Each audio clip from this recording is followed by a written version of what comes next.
আসসালামু আলাইকুম, সবাই কেমন আছেন? আশা করি সবাই অনেক অনেক ভালো আছেন। আজকে আমি তৈরি করব রমজান স্পেশাল ঘরে তৈরি স্বাস্থ্যসম্মত মজাদার চিকেন নাগেটস। ঘরে থাকা অল্প কিছু উপকরণ দিয়ে তৈরি করা যায়, আর এভাবে তৈরি করে 1 মাস পর্যন্ত সংরক্ষণ করে রাখতে পারবেন। এই নাস্তাটা তৈরি করতে একদম আহামরি কিছুই লাগে না। ঘরে থাকা অল্প কিছু মশলা দিয়ে কিন্তু এই নাস্তাটা খুব সহজে তৈরি করে নিতে পারবেন। এখন কথা না বাড়িয়ে দেখে নেই আমি কিভাবে এই মজাদার নাস্তাটা তৈরি করলাম। প্রথমে একটা ব্লেন্ডার জগে দিয়ে দিব 1 কাপ পরিমাণ মুরগির মাংস। এখানে আমি মুরগির হাড় ছাড়া বুকের মাংস ব্যবহার করছি, কোনোভাবেই মুরগির হাড় এখানে যেন না যায়। দিয়ে দিলাম কাঁচামরিচ কুচি আর পেঁয়াজ কুচি। এখানে আপনারা ঝালের পরিমাণটা বুঝে তারপর কাঁচামরিচটা অ্যাড করবেন। দিয়ে দিলাম 1/2 চামচ পরিমাণ আদা রসুন বাটা। কিছুটা পরিমাণ দিয়ে দিলাম ধনিয়া পাতা। দিয়ে দিলাম কালো গোলমরিচের গুঁড়া 1 টিস্পুন পরিমাণ। গরম মশলার গুঁড়া দিয়ে দিলাম 1 টিস্পুন পরিমাণ। দিয়ে দিলাম লাল মরিচের গুঁড়া 1 টিস্পুন পরিমাণ। জিরা গুঁড়া দিয়ে দিলাম 1/2 চামচ পরিমাণ। 1 কোয়া রসুন 2 টুকরো করে এইভাবে দিয়ে দিলাম।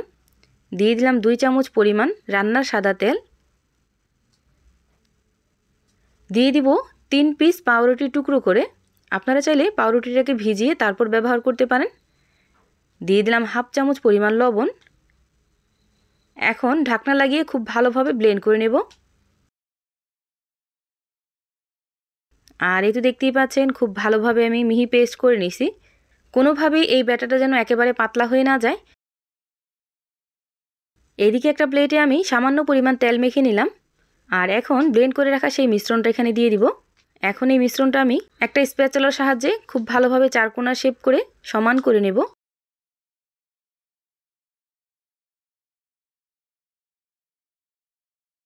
এখন আমি এই প্লেটটাকে ধরে 1 ঘন্টার জন্য ডিপ ফ্রিজে রেখে দেব। এখন আমি 1 ঘন্টা পর আবার ফিরে আসছি। আর এই তো দেখতেই পাচ্ছেন 1 ঘন্টা পর্যন্ত আমি ডিপ ফ্রিজে রেখে দিছিলাম, কিছুটা শক্ত হয়ে গেছে। এখন আমি একটা চাকুর সাহায্যে চিকেন নাগেটসের শেপগুলো দিয়ে নিব। আপনারা আপনাদের পছন্দ মতো যে কোনো সাইজের কিন্তু তৈরি করে নিতে পারেন। আমি এইভাবে কেটে নিলাম।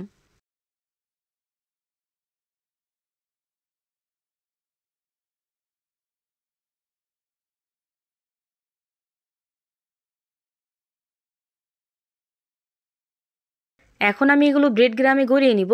এই ব্রেড গ্রাম তৈরি করার ভিডিওটা আমার চ্যানেলে দেওয়া আছে, চাইলে দেখে নিতে পারেন। আর এভাবে আমি সবগুলো ব্রেড গ্রাম দিয়ে গড়িয়ে নিব।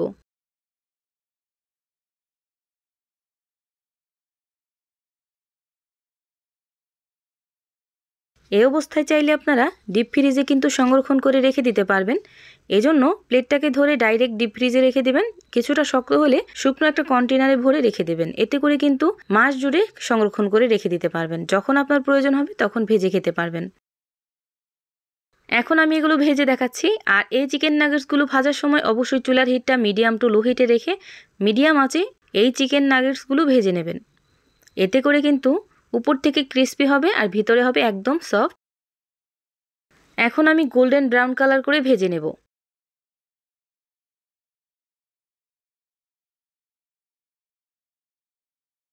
যখনই দেখবেন নাস্তাগুলো এরকম উপরে ফুলে উঠছে, তার মানে আপনার এই নাস্তাগুলো একদম পারফেক্টলি ভাজা হয়ে গেছে।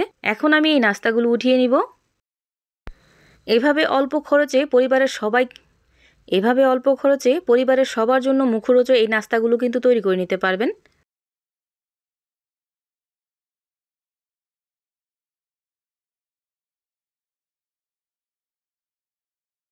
এভাবে আমি সবগুলো চিকেন নাগেটস তৈরি করে নিছি। এখন চাইলে আপনারা শুকনো একটা কন্টেনারে ভরে ডিপ ফ্রিজে সংরক্ষণ করে রেখে দিতে পারবেন।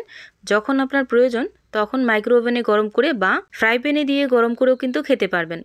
আপনাদের কাছে এই রেসিপিটা কেমন লাগছে অবশ্যই কমেন্ট করে জানাবেন। এখন আমি এখান থেকে একটু কেটে দেখাচ্ছি যে এই নাস্তাগুলো কতটা পারফেক্ট হয়েছে।